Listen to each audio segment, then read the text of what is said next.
You're stressed, overwhelmed, maybe even bored. So, you shop.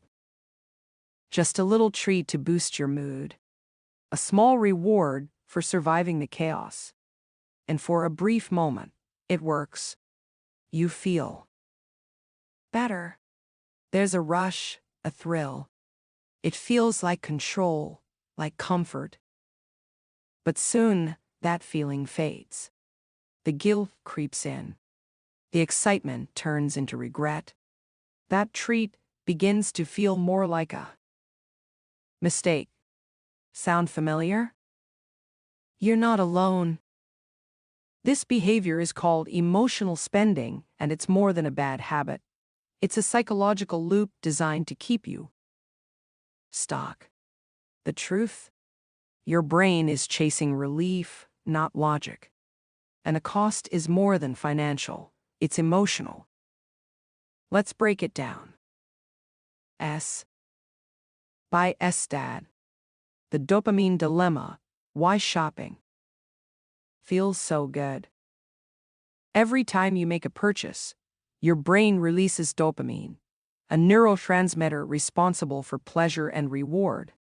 It's the same chemical released when eating comfort food, receiving a compliment, or scrolling through social media. But here's the catch. Your brain isn't rewarding the purchase itself. It's rewarding the chase, the anticipation, the fantasy of feeling better. This is why even adding items to a cart can feel satisfying. You're not just buying a product, you're buying a feeling. Relief, excitement, control. But dopamine highs are temporary, and when they wear off, you're left with the same stress, loneliness, or boredom that drove you to shop in the first place. So you buy again and again. Welcome to the emotional spending cycle. It's not about willpower, it's about wiring. If you've ever thought, why do I keep buying things I don't need? Am I just weak? The answer is no. This isn't about a lack of discipline. Emotional spending is a coping mechanism deeply linked to your brain's reward system and your emotional state. Stress, anxiety, boredom, or low self-worth can all act as triggers, pushing you to seek a quick mood boost through spending. Even a tough day at work or a fight with your partner can drive the behavior. The worst part? It feels like you're in control, but the behavior is driven by avoidance. Avoiding pain. Avoiding hard feelings. Avoiding reality. In truth, you're not managing your emotions, you're escaping them. How emotional spending quietly wrecks your life. Emotional spending doesn't always look dramatic. It starts small, a latte here, a new outfit there, a gadget you swear you need. But over time, the consequences pile up. Financial stress, mounting credit card bills, empty savings, long-term debt. Emotional guilt, regret, shame, and the sinking feeling of being out of control. Weakened resilience. The more you use spending to avoid emotion, the less capable you become at actually managing that emotion. Identity confusion. Your purchases may reflect who you wish you were, not who you are. And the worst part? It can create a false sense of self-worth, where your value feels tied to what you own, rather than who you are. Breaking the cycle. How? To rewire the pattern. You can take back control, and not by going cold turkey or cutting up your credit cards. The goal isn't to stop spending altogether, but to spend with awareness and intention. Here's how. 1. Pause before you purchase. The most powerful tool you have is the pause. When the urge hits, don't shut it down, but don't act on it either. Ask yourself,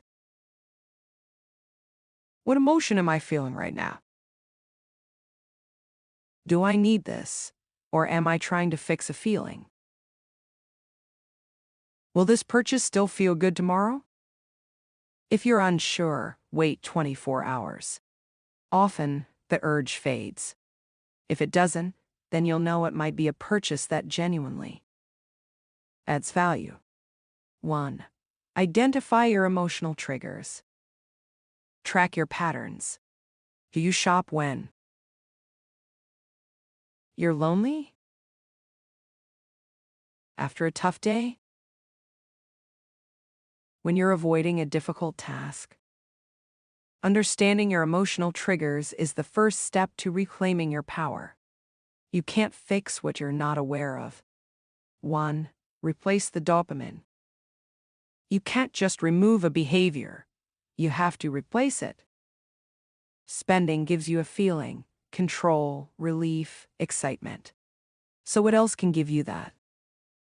Movement. Go for a walk or stretch.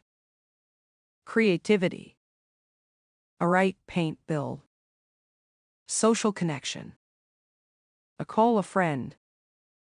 Play. Games, dancing, humor. Mindfulness. Meditate, breathe, journal. Whatever meets your emotional need without emptying your bank account, do more of that. 1. Build guardrails, not prisons. Restriction creates rebellion. Instead of strict bans, create flexible boundaries.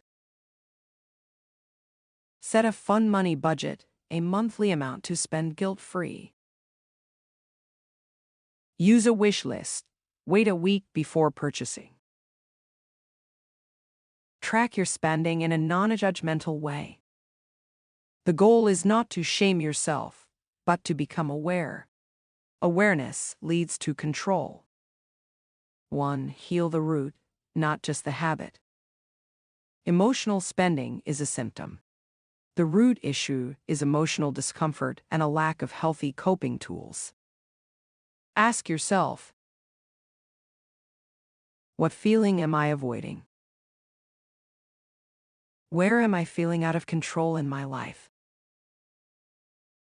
What am I truly craving? Connection, rest, validation. Once you start answering those questions honestly, the urge to shop fades, not because you're resisting it, but because you're no longer needing it. Final thoughts. It's not about perfection. It's about intention. We all have coping mechanisms.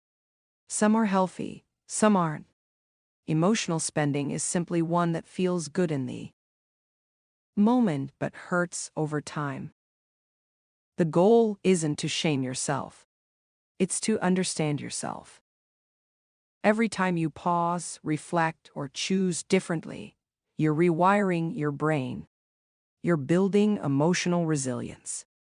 You're taking back your power. And here's the best part. You don't need more things to feel whole. You just need more connection to yourself. So the next time you feel the urge to shop, take a breath. Ask yourself what you really need.